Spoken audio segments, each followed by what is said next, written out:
Pag-usapan naman natin kung ang surface natin ay nakasubmerge and is inclined or at a certain angle, nakatagilid yung surface natin and nakasubmerge siya fluid, dun sa fluid. So ano nga ba yung hydrostatic force na i-exert nung fluid doon sa naka-incline natin na surface? Okay. So ganito yan. So if we have an object, say example ito yung object natin. Ito yung view niya. Tapos pag tingnan natin sa side view is parang ganito siya. Ganito na lang yung ginawa ko, naka-side view.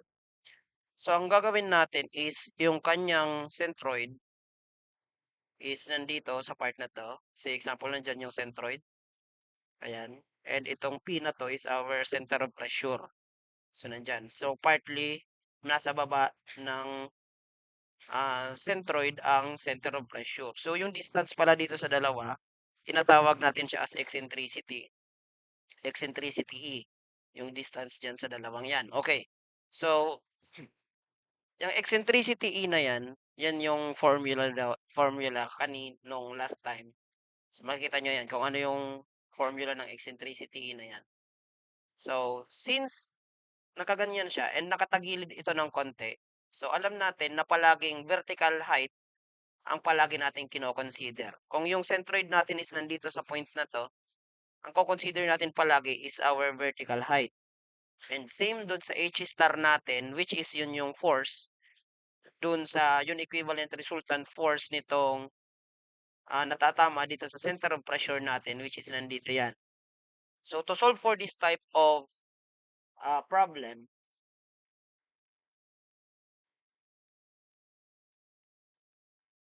so kailangan is ma-analyze natin kung paano natin kukunin itong vertical height H bar natin at saka yung H star natin na vertical.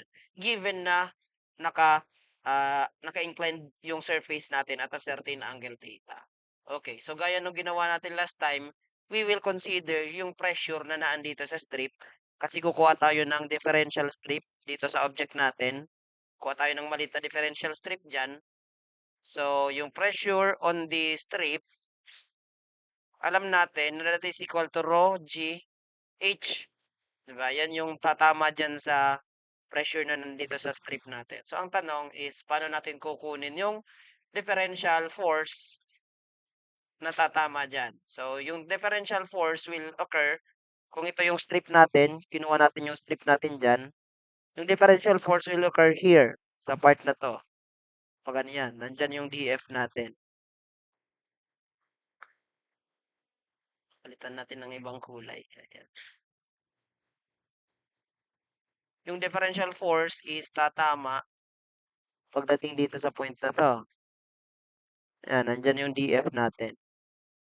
And yung df is still equal to rho g, rho g h times yung area dito, which is yung b. Yung b is the length of the strip, yung haba yan galing dito hanggang dito. That is the length of the strip times dy. Okay. Times dy. Or yung differential force natin is equals to rho g h times differential area. Now, integrating both sides, integrate natin yung magkabilang side ng equation para makuha natin yung total force na tatama dito sa buong surface na to. Ayan. Yung total force is tatama siya dito sa hydrostatic, dun sa center of pressure natin. Dito tatama yung total F. Yung lahat or yung resultant force na ko-consider natin. Diyan yung tatama. So, F is equals to labas natin yung rho g since this is constant times the integral of h dA in terms of nandito sa part na to. And gaya nung nandun sa last time, dun sa naka-vertical, makikita natin na F is equals to rho g times A times h bar. Now, alin ba yung h bar? Ang h bar is the vertical distance natin galing dun sa surface hanggang dun sa centroid. Yung dun sa vertical distance, yun yung consider natin. So, basta tandaan lang natin, kasi makaka-form tayo dito ng triangle. Kung ito yung surface, yan, ito yung h bar natin, tas nandito yung y bar. Yung y bar is the distance galing dito sa line of action na to. Ito, galing dito hanggang dun sa centroid. Yan yung y bar. So, if this is the surface, ito yung h bar, ito yung y bar. And at the same time, nandito yung theta natin. Yung theta is nandyan. Naka-form tayo ng right triangle. Okay. So, gagamitin pa rin natin itong formula na to.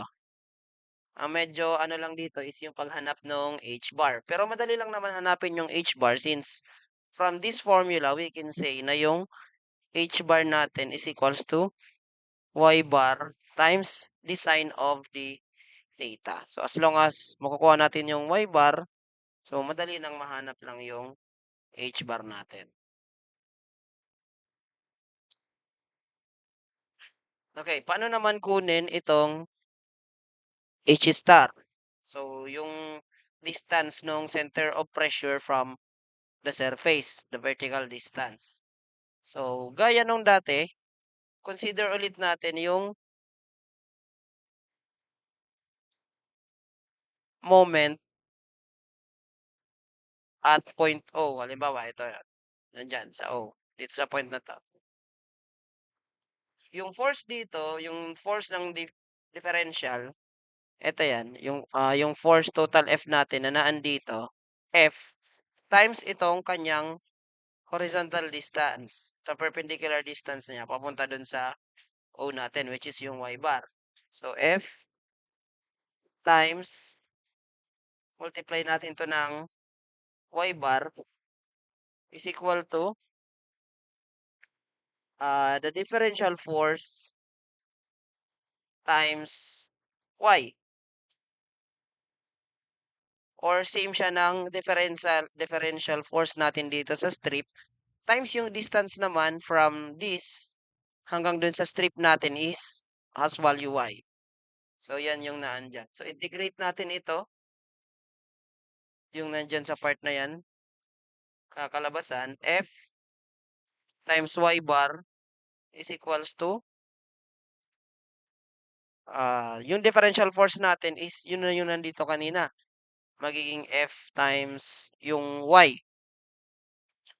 Yan. Di ba yung dF natin is yung rho g, integral ng rho g, ito, h dA. Kaso may mamultiply pa tayo ng y, which is yung y na naan dito. And palitan natin itong h, galing yan dito. Kunin natin itong triangle na to. Ito, ay mali. Consider natin itong triangle na to. Ito, yan, at saka yun.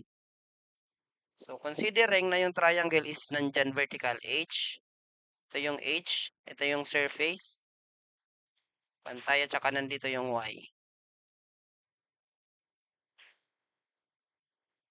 Yan. Ito yung h, vertical, yung y natin is ito, nandyan, at saka ito yung surface natin. And same theta din yan. And kung papansinin natin, h is also equal to y sine of theta. Yung y lang, hindi yung y bar.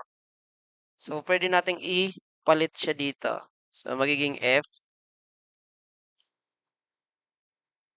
times y bar, f times y bar is equals to the integral ng rho g, yung h natin na y sine theta times y times differential area.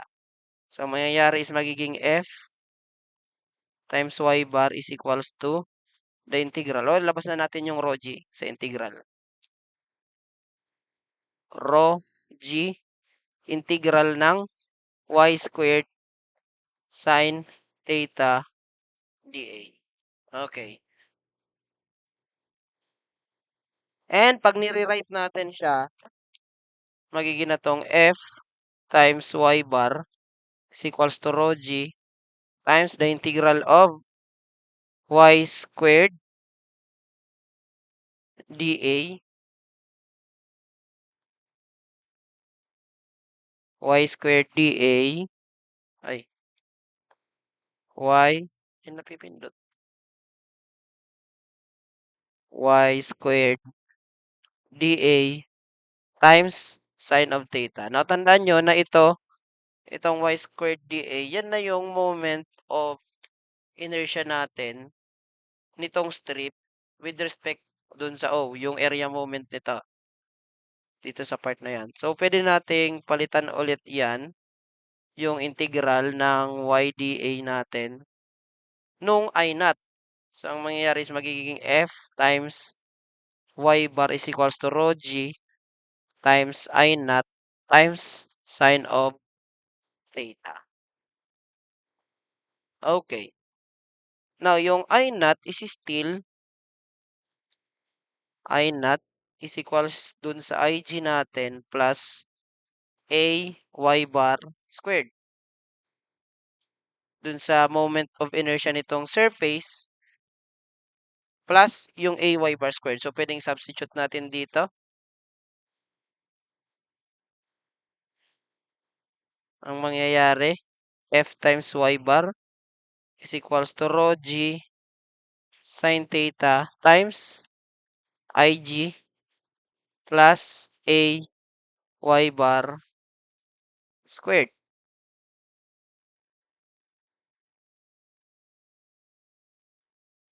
Ay, f. Hindi pala to y bar. This is y star.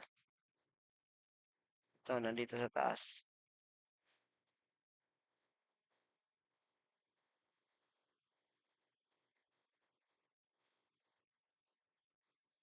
Y star, star, star, star. Y star to. Kasi, yung kinonsider natin na f is itong f na to, and yung distance niya is ito. Ito pinakamahaba na to, which is yung y star. So, therefore, y star dapat yun. So, this is in y star. Terms of y star.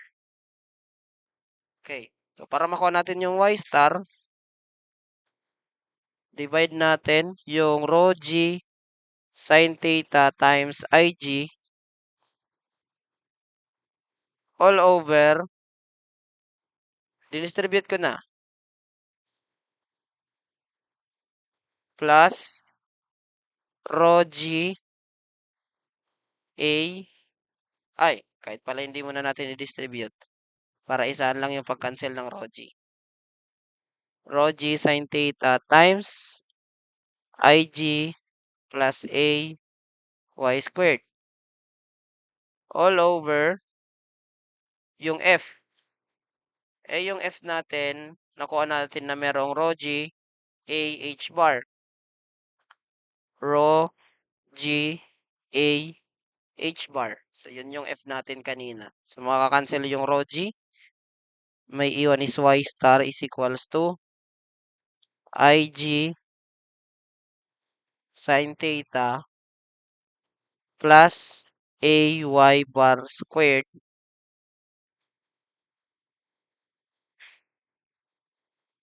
sine theta. May sine theta pa to. Since i-distribute natin yung sine theta. Ito over a h bar. Ito over a h bar. Now, so tandaan natin na h bar is equals to y bar sine theta. Galing dito sa property natin kanina. So, therefore, ang mangyayari,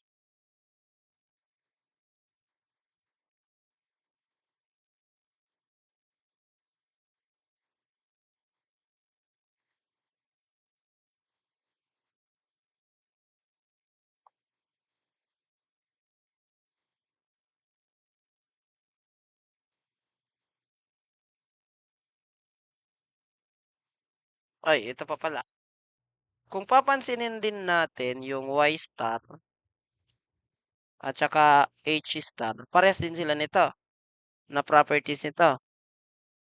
We can also say that H star is also equal to Y star sin theta.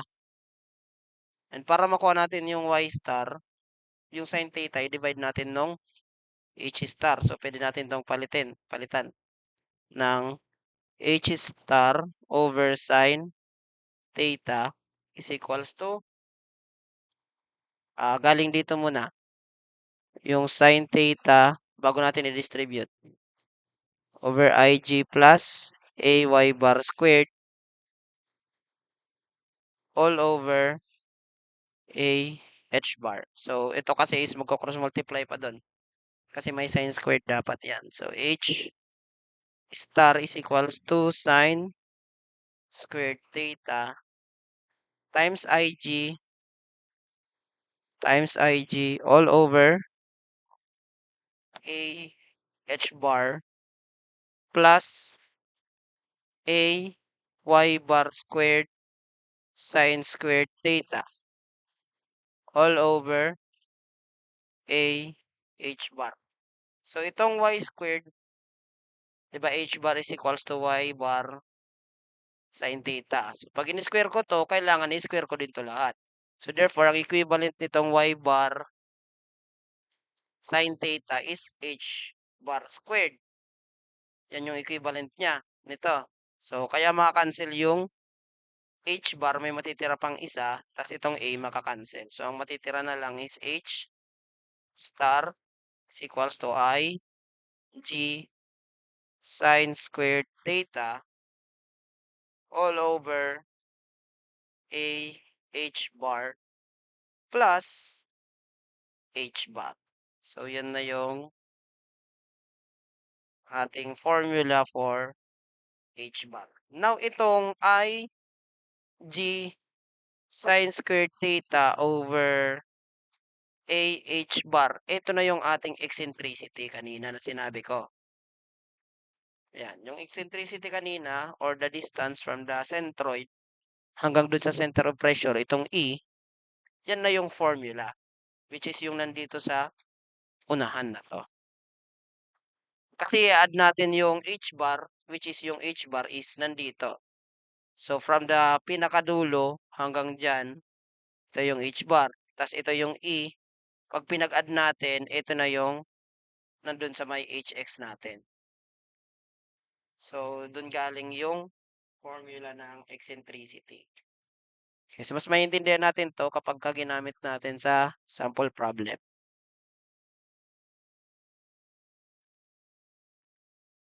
Sample. So, pinapanap dito is yung F and H star.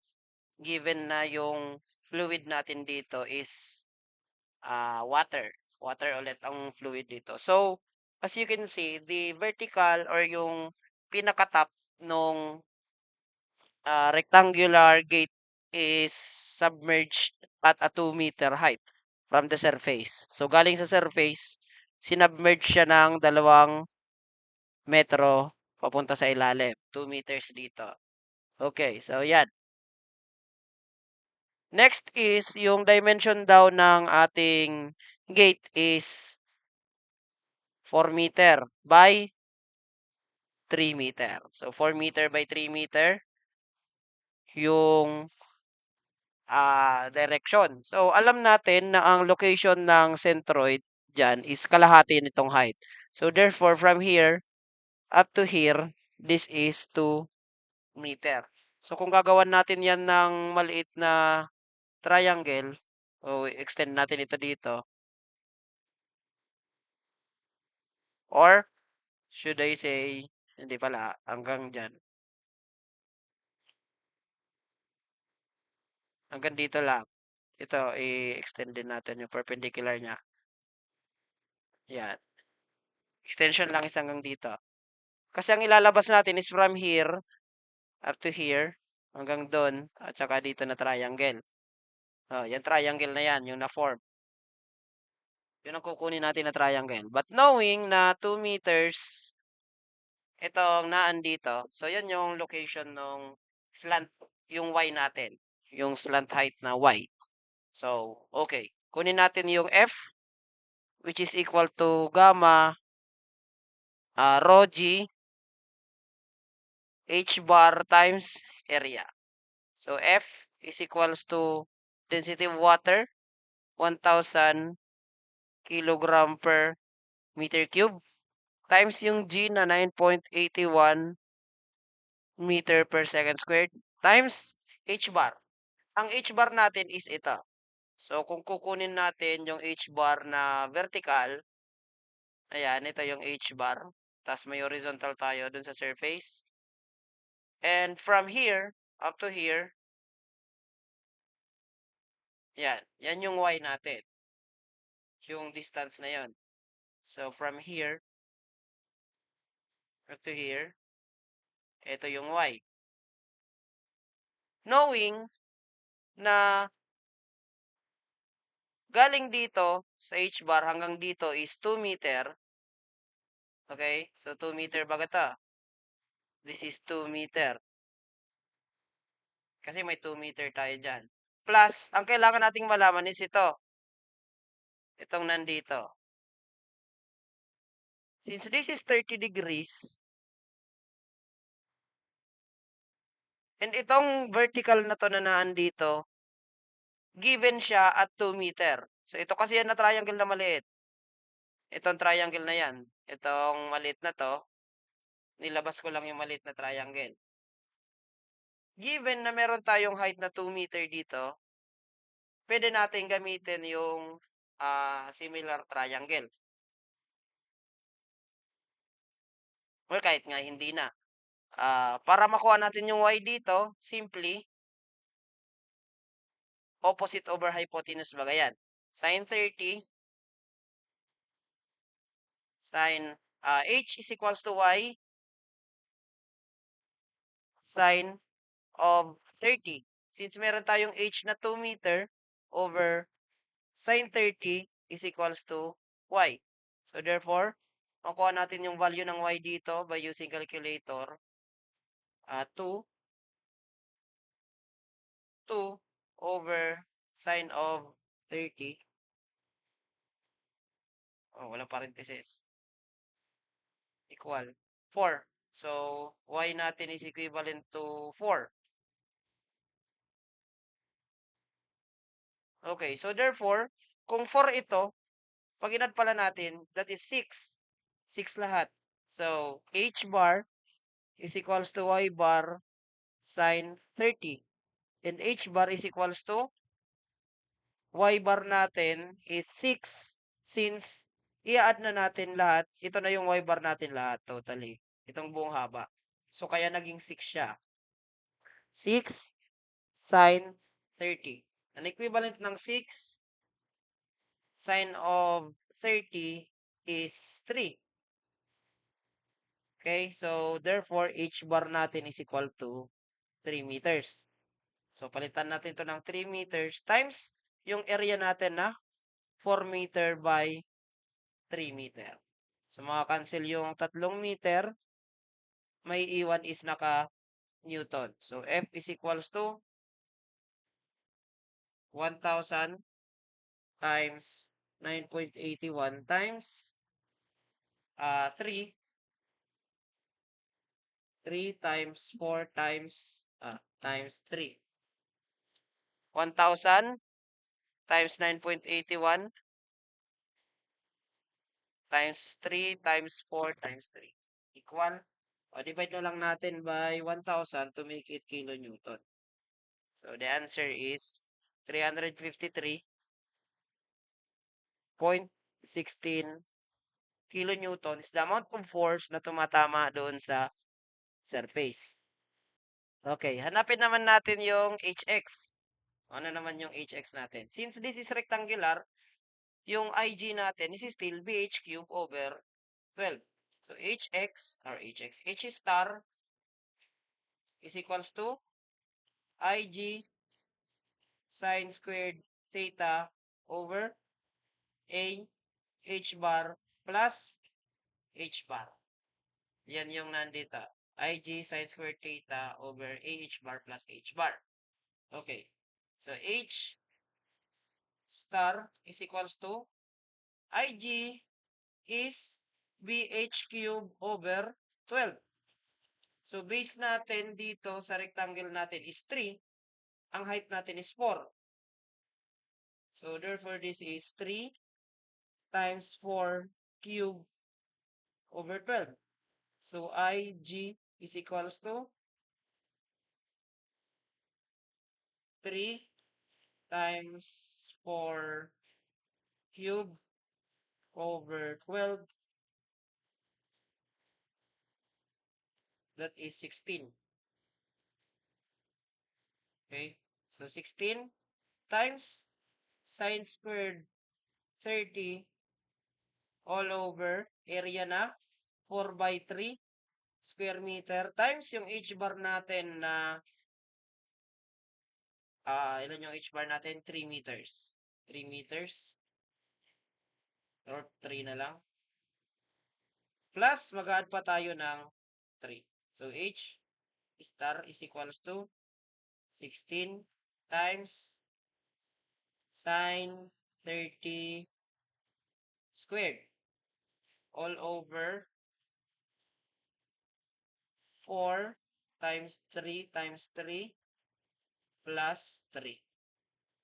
So, sagot natin is 3.111. 3.11 meters. Repeating yan. 3.11111 meters. So, yan yung location ng center of pressure.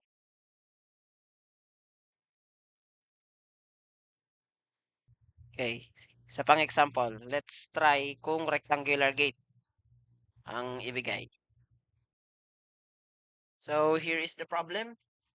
Sabi dyan, the isosceles triangle gate shown is hinged at A, naka-hinge daw dito, and weighs 1,500 Newton. So, what is the total hydrostatic force acting on one side of the gate? Meaning dito, kapag ganyan. So, perpendicular yan dun sa gate. Yung hydrostatic force in kilonewton. And then, determine its vertical distance from B. Ito daw na distance dito. Yung pinapahanap. From B. So, okay. So, ang fluid natin dito is oil. Ayan. Oil. So, therefore, pinapahanap dito, ang required dito, is the hydrostatic force and yung H star from point B. Or yung vertical distance ng H bar, yung H star from B. Okay, so anong gagawin natin dito? Para mas madaling maintindihan, syempre, gamitin natin ang formula natin for F na rho G H bar times area. Now, ano muna yung area ng triangle? Knowing na yung area ng triangle is 1/2 of the base times height. Now, ano yung magiging height nito? Ang height na tinutukoy dyan is yung height na triangle or ito. Ito yung tinutukoy dyan na height. So, paano natin yun isosolve? Knowing that this is 2 meters,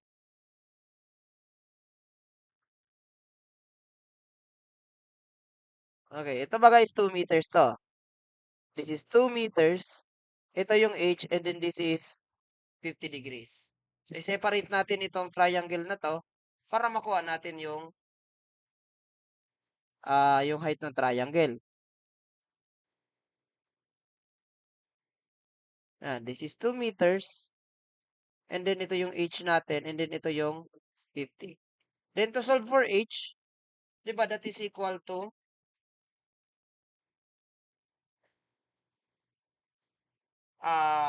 2 meter over sine 50.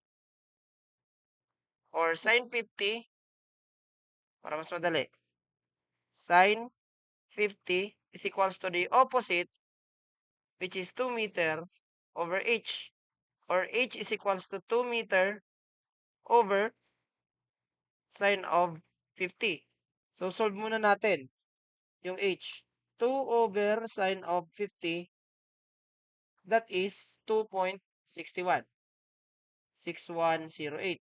So, H is 2.611. Pwede na yan, 611. So, pwede natin isolve yung area kasi yung base natin is 1 meter.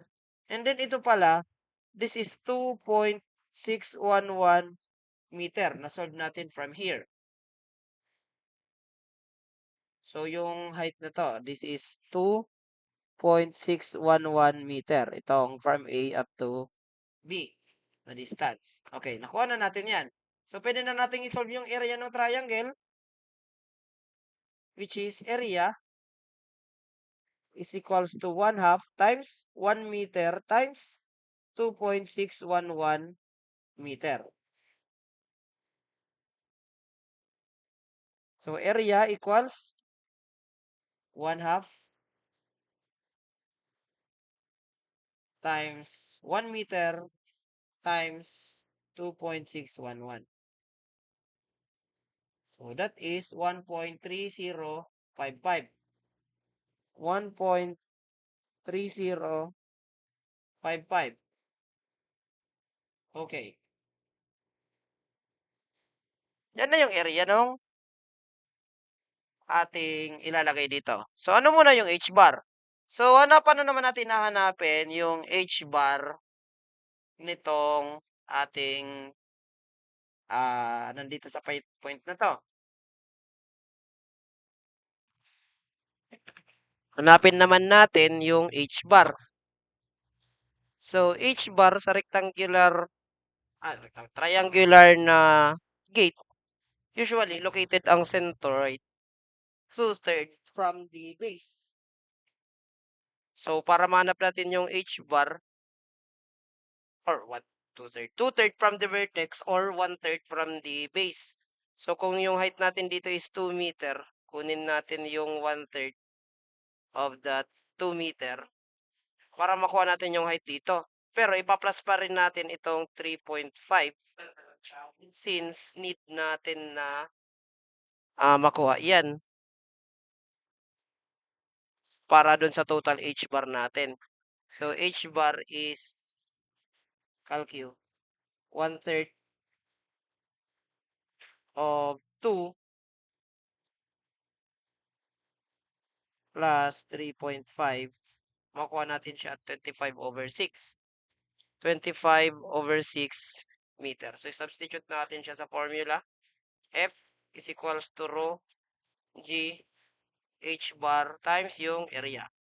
So, F is equals to, since this is oil, multiply natin yung specific gravity ng oil na 0.83 times 1,000 kilogram per meter cube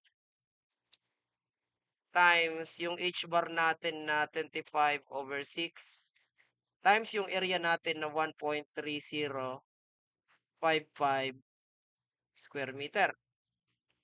Solving for F,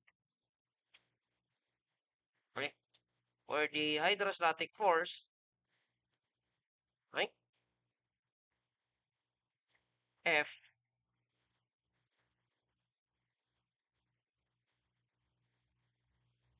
this is equal to, calculator, 0.83 times 1,000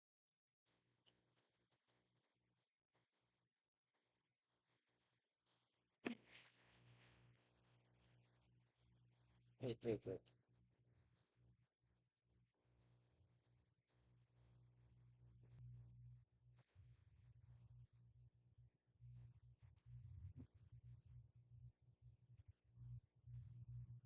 1,000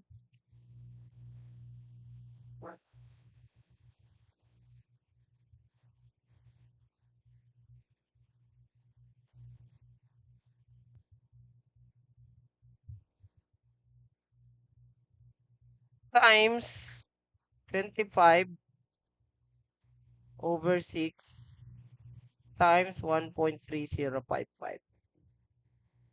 Makakukuha natin siya at, oh wait, may kulang pa ata. Yung G pa, times 9.81. 44,290 divide natin by 1,000 since ang hinahanap is naka-kilonewton. So, F is in 44.29 kilonewton. So, ito yung total hydrostatic force na hinahanap natin. Now, paano naman natin nahanapin yung H star? So, sabi natin kanina, H star is equals to IG sine squared theta over A H bar plus H bar. So, H star is equals to, since this is triangle, ang IG ng triangle is BH cube over 36. So, ang base natin is 1 meter. Ang height natin dito is 1,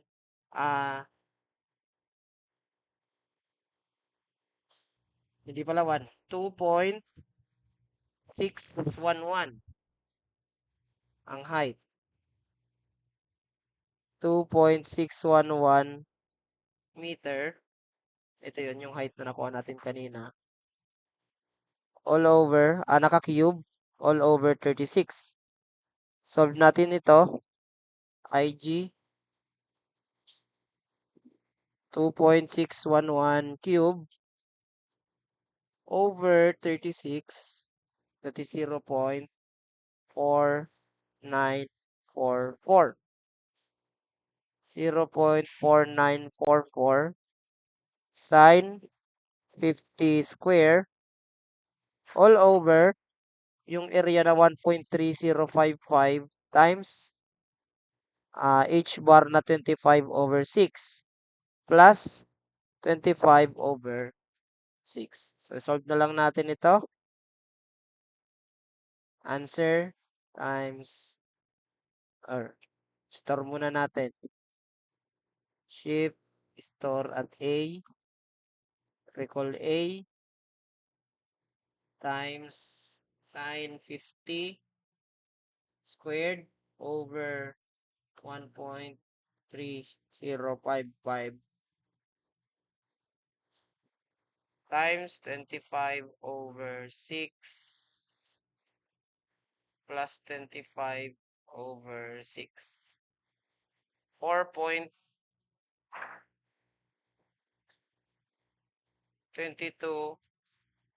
meters ang HX natin from the surface.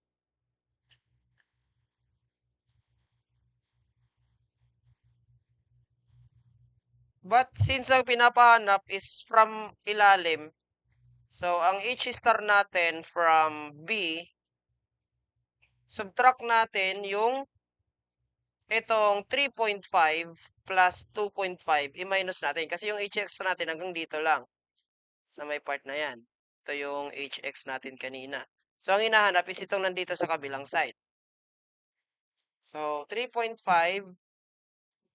plus 2, i-minus natin yung 4.22 meters. So, makukuha natin yan. H star from B is equals to 3.5 plus 2 minus 4.22. That is 1.28 meters. So, ganun mag-solve. Kapag ang ibinigay naman sa atin is rectangular ang surface. Triangular pala yung surface. Sorry. Basta tandaan nyo lang yung mga formula and properties for rectangular and for triangular. Meron pa niyan na circular. So, that concludes the tutorial for the hydrostatic forces on submerged inclined surfaces.